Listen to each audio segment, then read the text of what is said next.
Well, good evening, members and officers who've joined us for this evening's meeting of the Overview and Scrutiny Panel. I'll just run through the housekeeping. If the fire alarm is activated, please vacate these offices down the main staircase opposite the lifts in the foyer. Assemble in Hawley Square on the green, and officers will assist us and advise us when it's deemed safe to return to the chamber. Would everyone present please ensure their mobile phones are turned to silent and they're not used to make or receive phone calls whilst the meeting is in progress. Please note that this meeting is being live streamed for members of the public. The meeting will also be recorded and will be subsequently broadcast on the internet. Does anyone intend to film the meeting? David Lean has just left, I believe. Since there is no one attempting to film the meeting, I will skip over the parts about filming. Speaking under Rule 20.1, I haven't received any requests at the moment to speak under Rule 20.1. I can't see any guest members here either. I have also not received any requests for public speaking. So we move on to our agenda proper and the election of a vice chair. You are all aware that last time we met there was a slight hiccup that was discovered after the election had taken place, so we need to run that election again. Can I please have nominations for the vacant post of vice chair of this committee? Councillor Keane. Thank you. I'd like to nominate Councillor Alan Curry. And do we have a seconder for that, please? Councillor Patmore. I'd like to second that.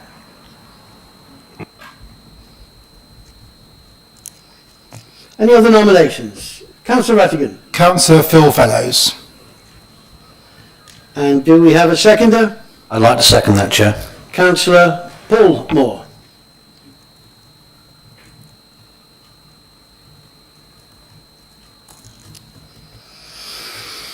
Any more?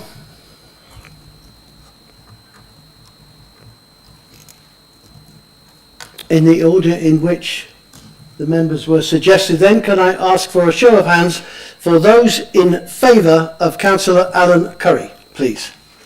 1, 2, 3.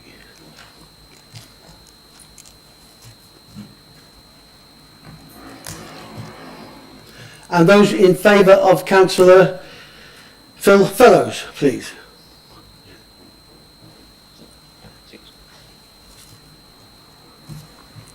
From the floor, with a vote of 6 to 5, Councillor Fellows is voted as Vice Chair of this committee. Thank you very much, Councillor Fellows, for being prepared to sit as Vice Chair of this committee. Can I just ask you to come and get this for me?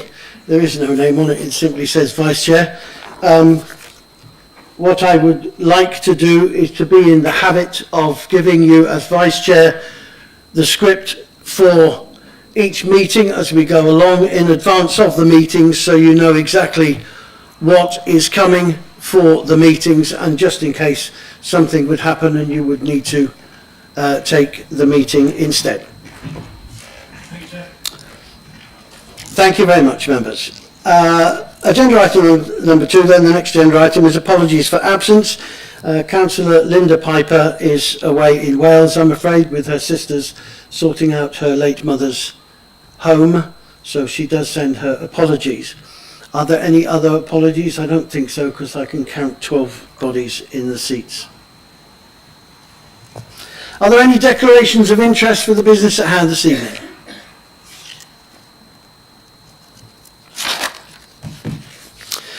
The next agenda item is to approve the minutes of the Overview and Scrutiny Panel meeting. Didn't we do that at the last one? It's the 8th of July meeting, isn't it? Okay, all right, thank you very much. Just checking the dates, the minutes of the last time regular scheduled meeting of this committee. Can I have a proposer? Councillor Fellows, thank you. And I'll I'll second that from the chair. Are members happy to accept those minutes? Thank you very much. Our next agenda item is the Planning Enforcement Review, a report back from the Planning Enforcement Working Party. Councillor Paul Moore has been chairing that Enforcement Working Party. So, Paul, if I can hand over to you, please. Thank you, Chair. Everyone should have received the supplementary agenda in their pack, and the following recommendations were made, and I'll read them out to you.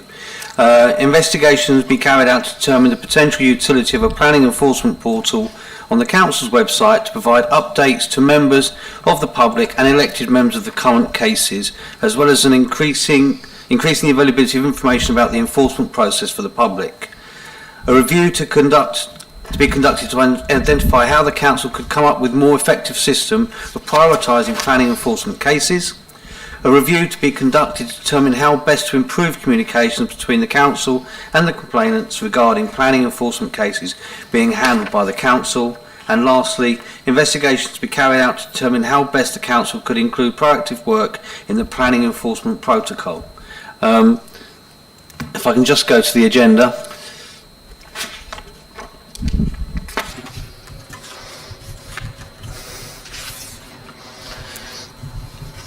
Chair, the options are that the panel is being asked to consider to either adopt the Working Party's recommendations highlighted in the paragraph 3.2, points 1 to 4, which I've just read out, or members may opt to reject all or some of the recommendations, in which case guidance on a way forward would be sought from the panel. Thank you, Chair.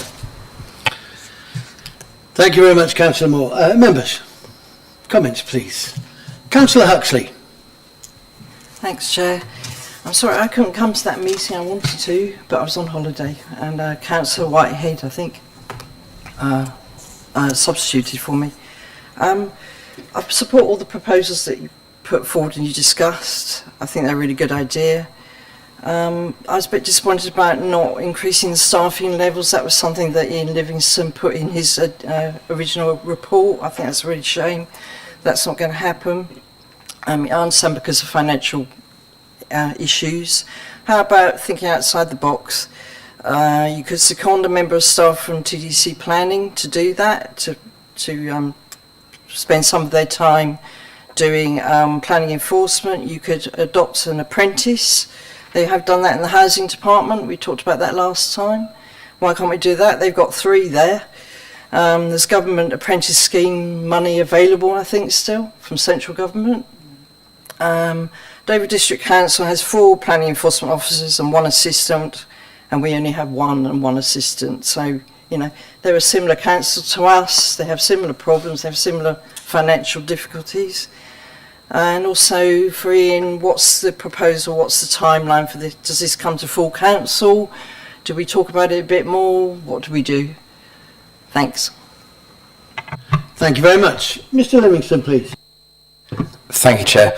So to just come back on the point with regards to resources, the recommendations of the working group were to sort of add a bit more meat to the review. So the review itself was outlined in the report originally that went before OSP in February, and that does include, at the end of the process of reviewing the way enforcement works and also the systems we use, we would be looking at additional resources and considering that. Obviously that is always going to be a large part of that consideration is going to be about the availability and finances available.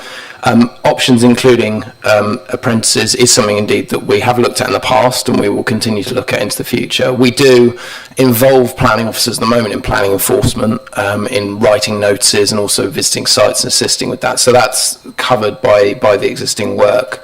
But in terms of the second point about timescale and what's now sort of going to happen, the review itself will be occurring over the next 6 months. The aim is to finish it by the end of the year. What we would also look to do is update the planning enforcement protocol. That protocol has to go to planning committee, first of all, to be adopted, and then to full council to get that adopted. So some of these recommendations that were made at the working group would be integrated into that protocol. If the chair would allow it, I would suggest that it would be worth coming back before the end of the year to OSP with a report showing how we've integrated the working group recommendations into the review, and then giving a summary of what came out of that review. Thank you.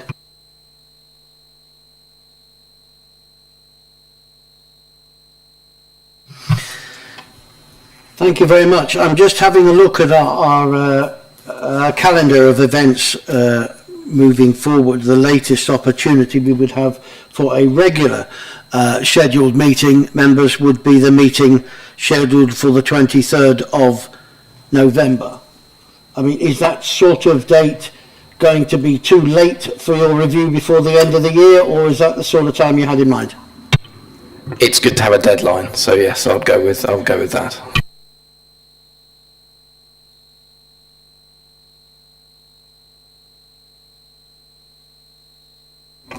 Can I ask a question? I feel the same way as Councillor Huxley about the staffing. Can I ask a question about what potential there is for generation of income or generation of savings if there were more staffing involved in planning enforcement?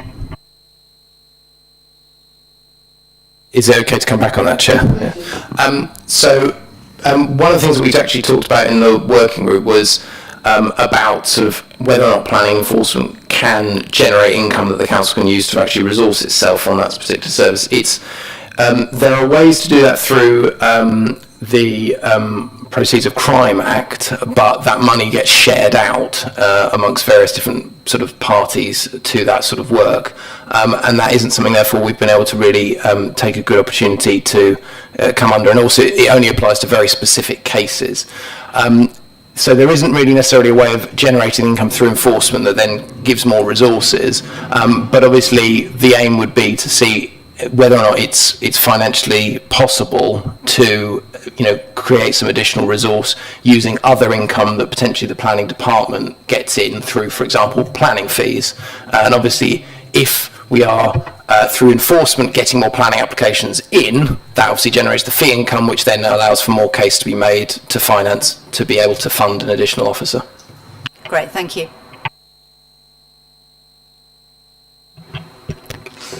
Thank you for the reports, Councillor Moore and Ian. Two questions, and I apologize, it's a bit vague. My Modern Gov seems to have come up with a version 2, which wasn't the same version as the one that was on at 7:30 this morning, so my notes have disappeared. The first question, just to link on from these two points about the staffing, have you looked at perhaps monitoring the productivity of the staffing levels, particularly now that we're moving to perhaps flexible working, to see how they're coping with their workload, and could that build more of a business case for a need for an additional member of staff? And the second point, and I apologise because I'm not an expert on planning, but out of the recommendations, do any of that cover the proactive approach in terms of making it, I think the report says something about there's no incentive for people to go through the planning application because they could just build whatever they want and then get it in retrospect. So how can we address that issue to make it an incentive? Do we increase the fees so that they don't bother doing that? But how do we stop them from just building whatever they like and then just it's okay because we can just pay off the fees afterwards and get the permission afterwards? So to the first point, in terms of productivity, it is something that's monitored on it's on a weekly basis, because we have a weekly enforcement meeting with both the officers and we run through the cases that have arrived previous week, looking at the long-standing notices and that sort of work, and that will indeed be used to inform any additional resource, because it'll be about determining, once going through the review and seeing where the gaps are in the process, or the gaps are in terms of what the work the council are doing on either, say, high priority cases. It's obviously about identifying if additional resource is going to be asked for, what level that comes in at, because obviously we have an assistant level and an officer level at the moment. It's worth noting, actually, something I haven't also mentioned is that there is an added implication on planning enforcement, which is about legal support.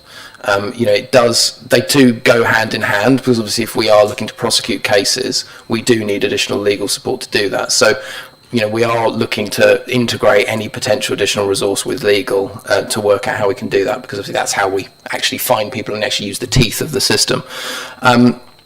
In terms of the sort of proactive point, a couple of things that we discussed. One that we discussed at the working group in terms of productivity is the fact that there's no punitive measure for someone to do work without consent. They are allowed to apply retrospectively, and this is something that comes up a lot at planning committee, and I appreciate a lot of members' concerns about this. In terms of creating an incentive for planning, there are a number of things that we've done in the past. So, for example, contacting estate agents, getting sort of integrated with them so that they know that when a property comes up for sale, we monitor sites to see, well, is there, for example, there's a change of use happen and it's being sold as 3 flats rather than 2. And obviously, planning always comes into play when someone wants to sell a property and a search pulls up something, or, that sort of thing. So it's about trying to think slightly outside the box rather than the sort of idea of simply responding to complaints that we get in or what we've seen on the street. So it is about trying to harness the information that we've got in. But in terms of the actual system, unfortunately, it is the case that people can carry out works and apply retrospectively. The incentive of according with the rules is one, that you've accorded with the rules, but also it's so that you've got that document that if people want to, say, sell properties, that they're not going to come a cropper basically on a house sale and things like that. Thank you, Chair. Thank you, members. At the moment, we're talking about staffing. Is it still on staffing, or is it a new subject? Councillor Keane. It's not on staffing. Okay. Thank you. I just thought, whilst Ian's talking about staffing, if there were any questions about staffing, if we... probably a mile out in left field, but not the kind of work that could be subcontracted on a case-by-case basis to Dover, kind of shared resources? I don't think Dover would be particularly keen on that, but I'd love to use one of their officers. We do think there's opportunities to utilise the resources that we've got. There is a lot of work that goes on behind the scenes between different enforcement parts of the council. The enforcement officer sits on the empty properties group, for example, obviously working with the housing team on that, as well as going out with task force. So there is some work, I think, to be done to maybe crystallise those sort of connections that have been made over a number of years, to try and first of all use the resources that we've got internally. I could speak to the DM manager at Dover, but I think it would be slightly trying it on. Thank you. Thank you, Chair. My sort of question comment was, one of the things we get most of all from the public is when there's big developments, and then one of the terms is that they're planting so many trees and have to look after them for 5 years, but they don't. Or they are supposed to provide play areas by a certain stage in the development, and they don't. And how is that enforced? What kind of priority does that currently get? Would that change at all in the future? Because I think with these big developments we've got coming up, it's something we really need to get on top of. Thank you. Yes, this is an issue that has certainly gained in prevalence as more things are actually being built out in the last couple of years in the district. It's the high priority cases are ones that affect people's living conditions, conservation areas, listed buildings, and also TPO trees. Those are the key ones that we would look to first as high priority. But as part of the review, one of the things that we are doing is looking at that sort of prioritisation matrix almost, to see actually, well, what is generating the most complaints. And one of the things that has come up a lot by members is compliance with conditions. Now, we have got existing resource within the planning team, but not within the enforcement team, that we have a dedicated planning assistant who looks at condition submission details, and that does allow some oversight at the point of which the details are submitted. And obviously we actually have, often people will start building on site, and then they're applying for their conditions at that point, so that we have got the ability to either visit the site or at least get more information in on that. But it is something that will be certainly integrated into the protocol, the enforcement protocol, to look at the issue. We have a particular site at the moment, which I won't say on the record, where we are going to be serving breach of condition notices imminently because they haven't complied with the conditions on the development site. It's something that is coming up more and more as more development is happening. Thank you.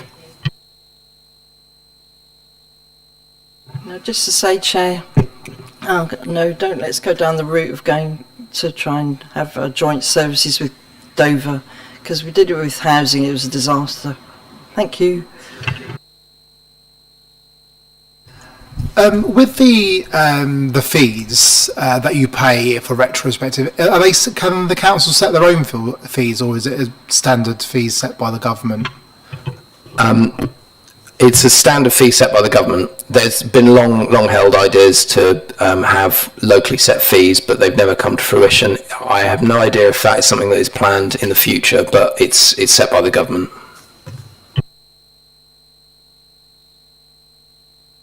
Thanks, Chair. Yeah, this is a question of Section 106 money. I'll sit to you, Ian. Once that Section 106 money is identified and put forward by the developer, how long would we expect to wait before that money is actually used in the area where the development took place? Thank you, Chair. So it will depend very much on the terms of the 106 agreement itself with regards to when we would spend it. We have usually most 106s have a sort of 5-year payback clause in it. So, for example, if a contribution for a play area or upgrade to a play area is required to be submitted prior to occupation, we get the money in, it's flagged up by the finance team, we then look to action it with the open spaces team. They potentially may need to go out for tender for contractors for the work, depending on the amount. And the aim would be that we've effectively spent that money well within 2 years, and the work has occurred within 2 years of actually getting it. We have it for 5 years until usually we have to either pay it back. But with certain agreements, we don't have to pay it back. If we hold on to money for more than, I'm going to say, I believe it is around something like 12 years, then for different legal reasons we don't have to pay it back. But obviously that is never the aim of the council, to hold on to money that we could be spending on improvements. So we look to do it as quickly as we can, really. Yeah, if it was identified for a particular site, who would councillors chase up for that particular money? That would be me, Councillor Curry. Email to follow. Thank you, Chair. I know it's been said, but well done to the team with the recommendations. And obviously, as Chair of Planning, I do pick up when I speak to Ms. Livingston over there about the situation, which I think most of us know about staff in planning, and what is being suggested about Ian's contribution to the whole review and a deadline set. I think that is good. I think most of us have seen, as I put the other bit of the chairman way, but I think most of us have seen you get, it's like litter, Joe Public out there, they see something, and of course it's Thanet District Council's fault that it hasn't been done, but they don't know the background, whether that is a building that looks ugly or it's got to be pulled down and so on. But so I only came into this on over scrutiny in May, but reading and following it through, the way it's going forward, I must admit, I think it's very good. Thank you. Members, any other questions or comments? I've just got with an eye on the idea of the planning enforcement portal and the council's website, Mr. Livingston, and basically looking at ways to inform the public more frequently and better. there are a couple of long-standing planning applications that have generated a fair amount of public concern. One of them is, of course, the for the benefit of the recording, its number is FTH 201067, the Newlands Piggery, which is where there are a number of traveller caravans sited whilst they await a retrospective planning application. And the other two are on Hope's Lane, the presence of a burger bar on a storage and distribution centre and a nail bar, both of which have generated an extraordinary amount of traffic on a blind corner. And so I get a lot of contact via phone and email from residents over these matters, and I know a lot of residents actually contact the council directly, because I've been on the web page in the last few days just to check, and every time a member of the public writes in, it appears up on there.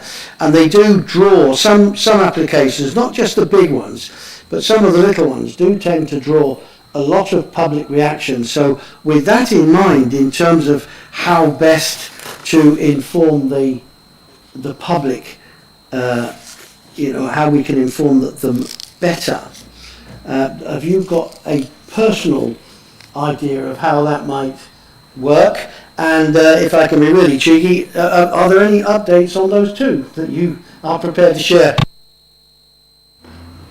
So in terms of the update with regards to how it would work, the way that we currently publish planning applications has the ability to do the same sort of principle with enforcement cases, by potentially purchasing another module to go with our database. It would allow us to publicise or put on the website about enforcement cases, which means that obviously before making a complaint, someone can type the address in and see whether or not someone has already made that complaint and to what ends. Obviously, the key thing with regards to enforcement is the information on the complainants are kept confidential, so we would be locking down how much information we would publish. But the aim would be through the review is to find out what sort of update information can we provide via those means to to get that information out there. Just to touch on the general issue with regards to retrospective applications, with regards to in relation to the cases that you've mentioned, often we will hold enforcement action in abeyance until a retrospective application is determined. Now, what the aim is always to make sure that we try and deal with retrospective applications as quickly as possible. The reason why we hold action in abeyance is because, one, if it's granted by officers or indeed members, then obviously we don't want to have taken enforcement action, which we'd then have to go back on. But also because when serving an enforcement notice, there is the right of appeal. And if the application has already been determined for that, we don't have to defend quite the same amount of, or put in the same amount of work. So it speeds up the process at the end of the process after the enforcement notice has been served. And in terms of those particular cases, they are ongoing and enforcement are aware. Thank you very much. Any further comments, members? You have the 4 recommendations. We have them before us. Can I just, because it doesn't actually say so on here, can I just point out that these recommendations or any others that you would like to make, we are recommending them to Cabinet, not to Council. Okay, so they would go back to Cabinet. So how do we feel about the 4 recommendations that we have? Are members happy to send those forward as they've been presented to us? Thank you, Councillor Moore, for the work that you did and the committee that worked to put this together. Are there any changes that members might like to make to those comments? So can I have your approval then to accept those recommendations and move them on to Cabinet? Can we have a proposer for the record? I propose that, Chair. Councillor Paul Moore, thank you very much. And the seconder, Councillor Phil Fellows, thank you very much.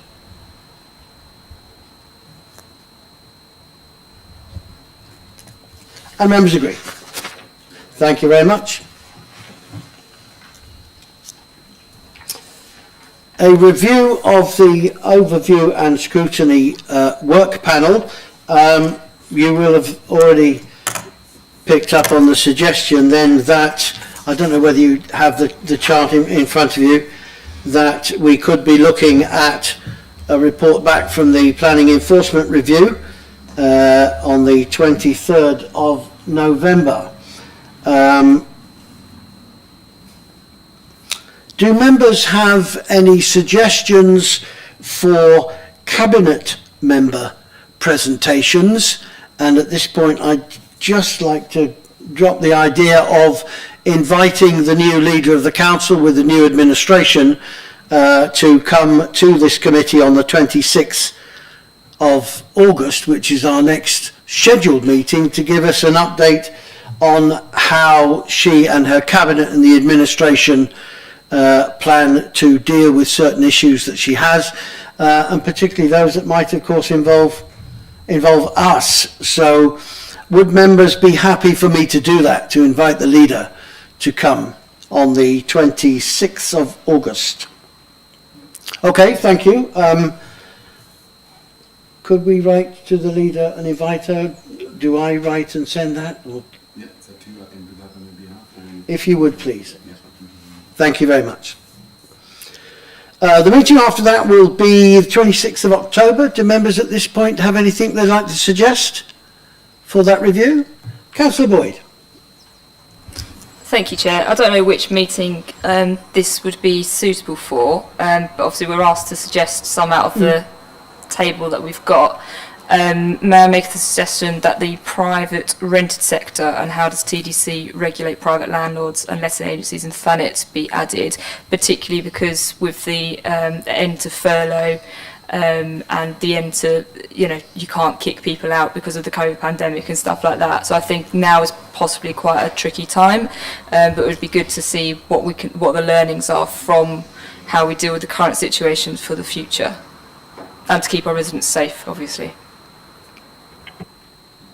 I think that would be very timely. Yes, I'm sure other members agree. That would be very timely to possibly the 26th of October then?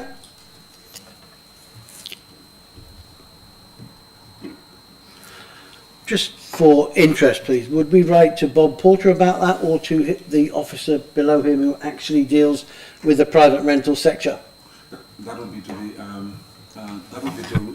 Bob Porter, Yeah. and obviously Bob will then engage the portfolio holder, because the presentation will be by the portfolio holder jointly with Bob Porter. Thank you.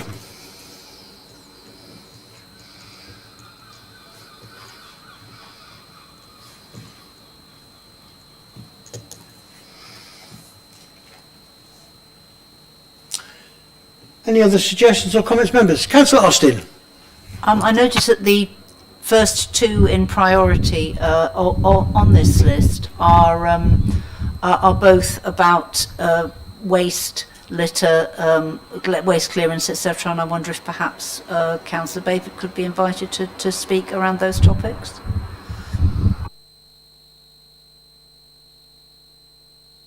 All right, if we're following the diary schedule, that would be in January. Can I just... Do you mind if I just make a point? Please. Yeah. So, whilst I appreciate that members are keen to get cabinet members and officers along to the panel, which is great, you just need to bear in mind that we are taking items from the suggested scrutiny review topics and asking for presentations on them instead of doing reviews. So we're confusing matters, are we, by doing that? You are potentially confusing matters. Not that that's wrong, there's nothing wrong with that, and it's good to get members to come along, but if you're going to invite a portfolio holder to come along and talk about that issue, then that's going to reduce the importance of having a review on that issue at the same time. So if you want to do a review, that's fine. We can start organising a review or start putting that into train if you want us to. Or you can invite a portfolio holder along to do that. So that's just to bear that in mind, because obviously we are now I'm trying to think off the top of my head. We've done the planning enforcement review, so that's finished. So that's okay for the time being. The memorials one is in abeyance until the government decide to work out what it is they're going to do. So there is a current vacancy for doing a review. In that case, can I propose a waste management review that picks up those top two topics, and as we were saying immediately before the meeting among several of us, upgraded of our casework as well?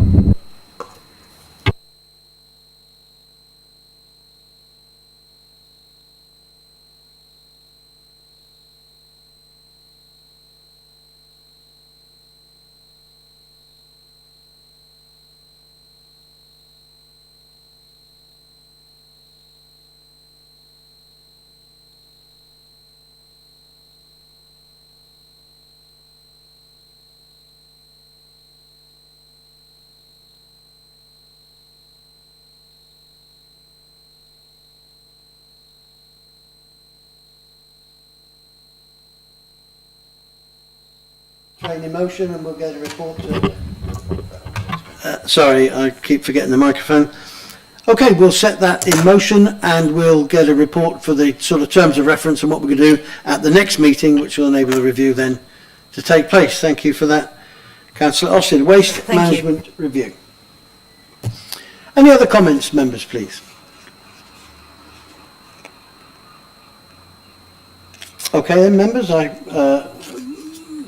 ask you then if we could all note that report. We're also asked to note the report on the forward plan exempt cabinet report list, unless there are comments that members wish to make.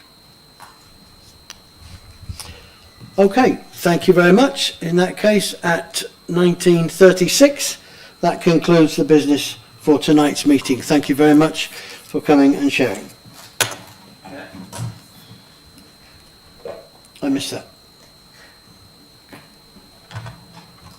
Sorry, I thought somebody asked me a question.